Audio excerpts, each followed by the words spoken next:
Brilliance Audio presents Sometimes You Have to Cross When It Says Don't Walk, a memoir of breaking barriers, by Lesley Visser, performed by the author.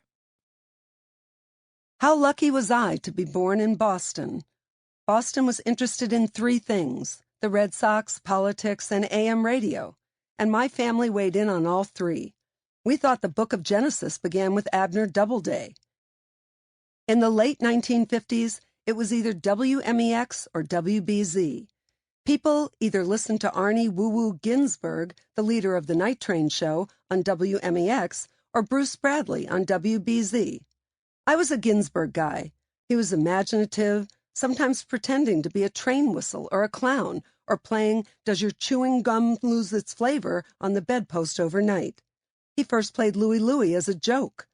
I even begged my parents to take us to Route 1 North, wherever that was. My family lived on the South Shore of Boston.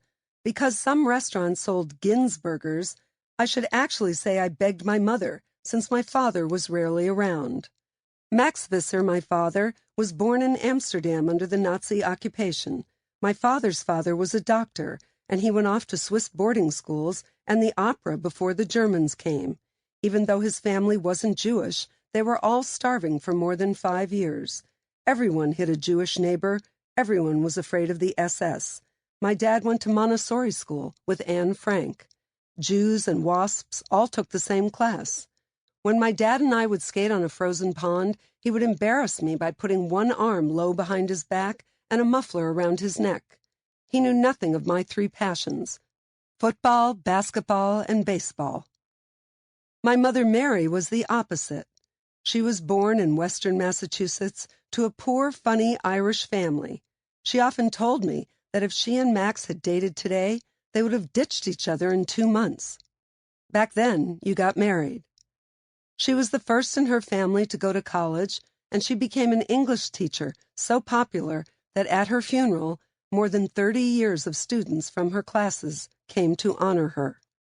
She encouraged my love of sports and told me of the great Wilma Rudolph, who won 3 gold medals in the 1960 Summer Olympics in Rome. I got to interview Rudolph once. The tornado of St. Bethlehem, Tennessee, the 20th of 22 siblings. She'd recovered from polio, and I'll never forget how her eyes misted over as she said, "There is no triumph without struggle." I seldom saw my father because he was a sailor and a wandering seaman at heart. I was born in Boston, but my father sent my mother, my older brother Chris, and me to the Netherlands to live with his mother when I was 2 years old. Max didn't come, and my mother's Dutch wasn't really that polished, having grown up in the Berkshires. But she looked at it as an adventure. She always said I had sand in my shoes, and it must have started my love of travel. My father probably moved 3 times in the year we lived in the Netherlands. And so it went. He would move, we would move, then he would move again. This was great if you love sports. New teams in Baltimore and Cincinnati, but lousy for a marriage.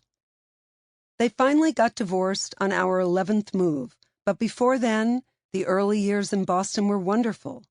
I always say I'm a child of the Red Sox and the Kennedys.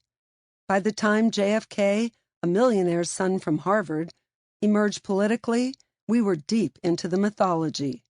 And when the first Catholic was elected president, we watched the inauguration and cried with every word. I think my mother tried to join the Peace Corps at 50 years old.